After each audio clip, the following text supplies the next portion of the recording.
What's going on, guys? NealGuides here. Welcome back to another video. And today's video I want to go over some of the top meta icons that you can get that cost under 500k. Now, these are icons that are very much worth more than they actually give. Like for some players, I'll give you an example. We're going to start with one of the best icons in the game, and honestly, it's a joke, to be honest, how cheap he is, and that is Pavel Nedved. Now, Nedved has been one of the best players that I've used in a very long time. In fact, for the past 3 years, I've always had Nedved in my team.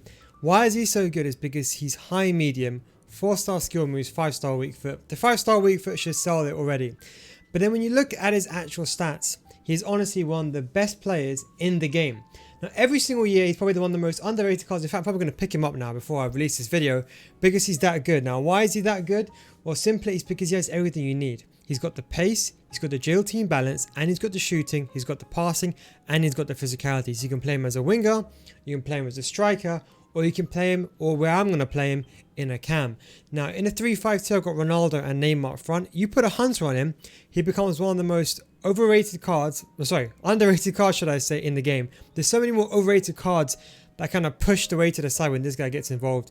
One of the best cards. I can guarantee if you use this card, he'll be absolutely game changing. That is what I can very much guarantee you. So Nedved definitely comes in first in my list in terms of being an attacker. Probably the most underrated icon. Of course, his 86 variation is very good as well, but the 89 is the best one. A quick tip as well. The reason why the 89 variation is the best one is because the 91 variation, number one, people don't tell you this, but you lose. So if you get rid of the chemistry star for a second, you can see with the 91 variation, you lose the pace, you lose agility and balance, and you lose -6 composure. Can you believe it?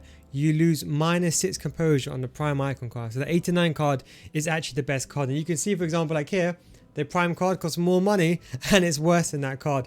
So that is one of the first players I wanted to talk about.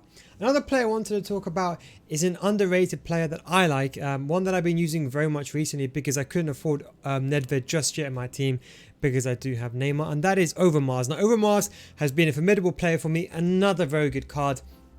Another good winger. I've used him in the wing type positions. I think he's a formidable card. I've had him in my actual team because the reason why he has everything you need for a winger. He's got the pace, he's got agility and balance, and of course he has the 5-star weak foot. That's the key thing. That 5-star weak foot is what really is game changing for some of these players. When it comes to icons, some players like Gold Neymar is going to perform or outperform many other players, but players like Overmars, you know, even his 86 or even his 88, if you can't afford the 88, you put even as a Hunter on him or an Engine, he becomes a top tier card. Now, personally, on this card, I'll probably put a finisher if I'm going to play him on the wing. And I think on that note, he becomes a top tier card. Good finishing, good shot power, good agility and balance. He does have the 3-star skill, which is kind of a bit of the bummer, but he's still a top tier player. 5-star weak foot, which is more important. High medium, good stamina, good short passing, everything you want for a cheap cam. So if you can't afford someone like Nedved, you can of course go for the 86 Overmars, the one that I actually use in my team, and he's actually a really good card. I would say use the Hunter on this 86 version just because it's a tad bit slower, but I have him in my team, and I think he is a fantastic card. Now, going over to another card that I wanted to talk about, one that's very much, well, I think we all know him for the penalty that he missed, but one of the most underrated cards again in the game. Now, this is the key.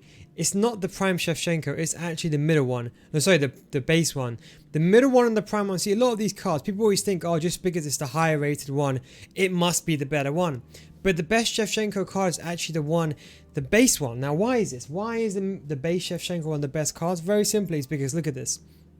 The 88 variation, unfortunately, the problem with that is that he loses the pace, a lot of the pace. He does get a bit more balance, but he loses the agility and he reduces his pace by -4. In my opinion, it's not worth it. Then you have, of course, the prime. Now, the prime is actually not too bad.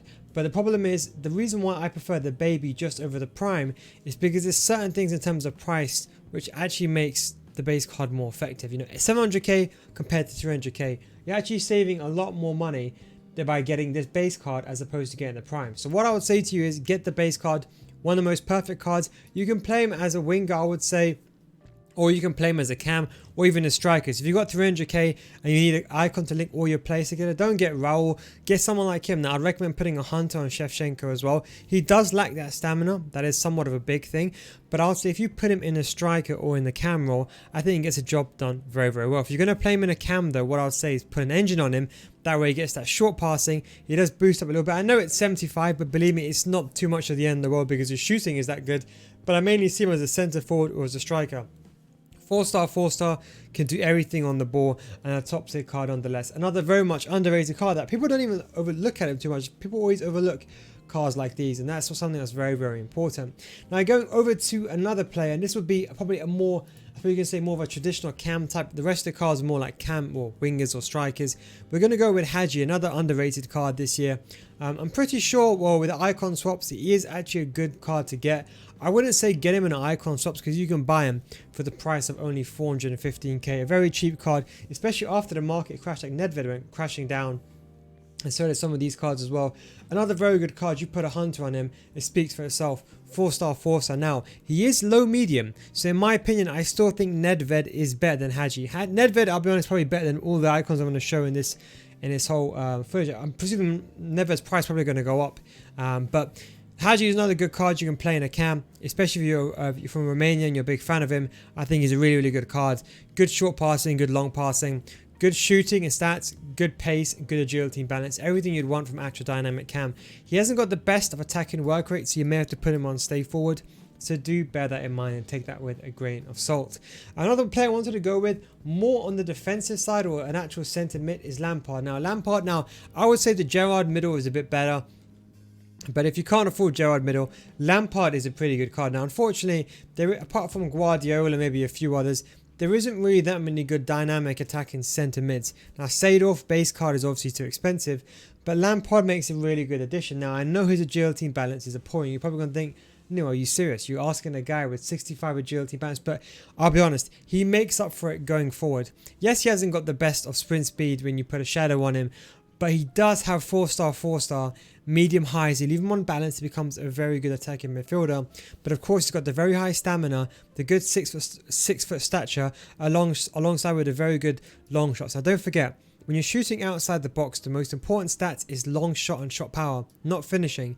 Finishing is more for inside the box, but I think he makes a very good centre mid. You can put him with a shadow, play him alongside someone like Kante, and you don't mind him going up front because you got Kante just behind him. That's one card that I'd say is very much underrated. So I'll definitely say if you got the coins and you're really looking for someone, you can go ahead and get Lampard. But I'll be honest, players like Renato Sanchez, players like those are probably better. But if you do need an icon, he's very much a good icon to get. Another card I wanted to go over is with the guy who scored a hat-trick on his debut. I'm pretty sure you guys know who that is. And that is, of course, Gary Lineker. Now, Lineker, another very much underrated card. I think people look at these cards and they think, oh, they're not that good. I think especially this year, don't forget with the 3-star skill moves, it's not really the end of the world. Considering you can still do the stop and go and still do some other skill moves. I would say a prime attacker. Someone that's going to play purely as a striker, not too much as a cam, high-low, 5-star force, 5-star, 3-star. Of course, can shoot on the outside outside of foot as well. Even he's got the outside of foot shot trait, should I say, but he can still do it. But naturally, he's got that very high finishing. That's what you want. If you're looking for a striker, you want someone who's got very high finishing. And to be honest, at 5'10", he's still got decent jumping. So if you do like to use your headers, he's not that bad. Now, I think the most important thing is his positioning and finishing, which really excels this card. You could play him in a cam. He does have 79 short passing. But I'd say he's definitely a card that's really worth getting. I think for only 350k, if you're looking for a striker and you want someone to be on full chemistry and you don't want someone like Nedved because you might have someone like Neymar on your team, or let's say you're playing a 4-5-1, or should I say you're starting off in a 4-5-1 for chemistry purposes, he might be one of those cards that could fit into those cam roles as well. Two more honorable mentions I was going to say. Obviously Yashin has got 2 cards, he's got the 89 and he's got the 91. These are both very good cards respectively.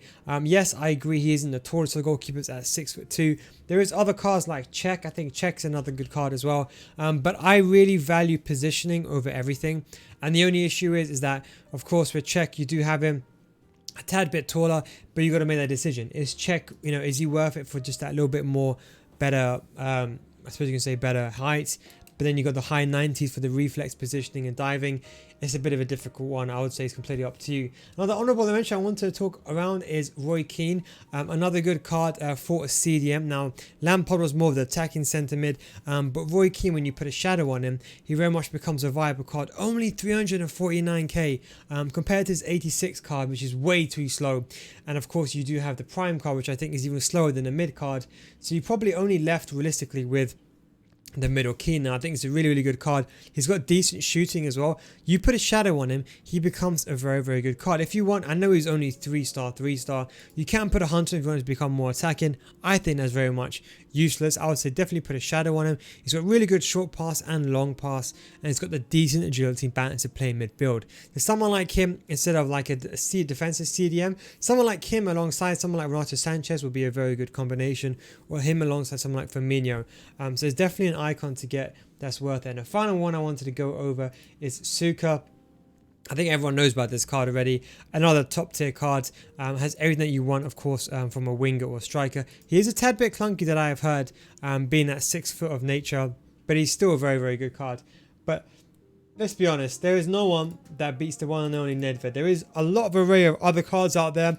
You know, you do have some other cards that maybe are worth getting. Lam is obviously a good one, but is it worth spending that much on a left back?